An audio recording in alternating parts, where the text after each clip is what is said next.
আলহামদুলিল্লাহ একটু একটু করে আমার ইচ্ছেগুলো পূরণ হচ্ছে। হ্যালো এভরিওয়ান, আসসালামু আলাইকুম। আশা করি সবাই ভালো আছেন। আলহামদুলিল্লাহ আমরাও ভালো আছি।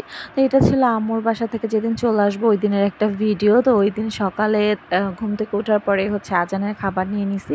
আর ওই দিন ভাইয়ার বাসায় রাতে ছিলাম। তো সকালে ঘুম থেকে ওঠার পর ভাবি আজানের জন্য ডিমটা রেডি করে দিছে। তো আজানকে নাস্তা শেষ করে চলে গেছে আম্মুর বাসায়। আম্মু আমার জন্য 3 আইটেম ভর্তা, খুদে ভাত আর এটা করছে। তো আম্মুর বাসায় গেলে আম্মু সকালের নাস্তায় এইটা আমাকে করে দেয়, কারণ আমি খুদে ভাত ভর্তা অনেক বেশি পছন্দ করি। আর ভাবির বানানো আচারও নিয়ে আসছি সাথে খাওয়ার জন্য। তারপর চলে গেলাম দোতলায় পাখির সাথে দেখা করার জন্য। মানে এতদিন খালামণি ফ্ল্যাটে আসা যাওয়া করতাম, কখনো এই পাখির শব্দ আমি পাই নাই। তো সেদিন খালামণি ফ্ল্যাটে ঘুমাইছিলাম। তো সেদিন সকালে 6টা থেকে শুরু করতে পাখির আওয়াজ। তারপরে চলে গেলাম তাদের একটু ভিডিও করার জন্য। তারপরে এখানে পুডিং বানিয়েছিলাম আর ভাবি যে আচার বানিয়েছে, তো এটা আমার জন্য পাঠাইছে, আমি যেন বাসায় নিয়ে আসি এই জন্য। তো আচার নিয়ে আসছিলাম বাসার জন্য। তারপর বড় খালামণি পাটিসাপটা পিঠা পাঠাইছে আলিফা বাবার জন্য, কারণ আলিফা বাবা পিঠার মধ্যে এই পাটিসাপটা পিঠাটা বেশি পছন্দ করে।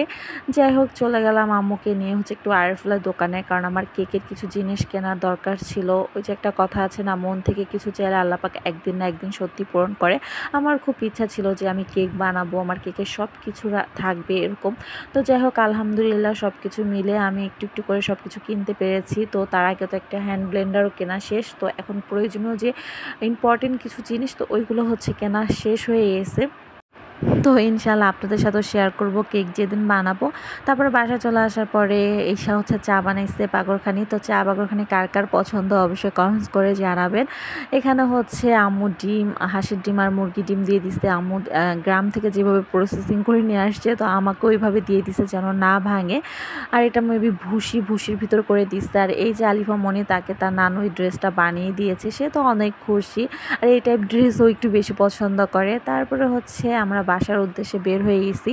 তো সেদিন বাসা থেকে বের হইতে হইতে 9টা 9:30 মতো বেজে গেছে। আর এই শীতের রাতে কিন্তু এইভাবে করে রাতে বের হতে ভালোই লাগে। এই ছিল একটা ছোট্ট ভিডিও। ভালো লাগলে লাইক দিয়ে পাশে থাকবেন।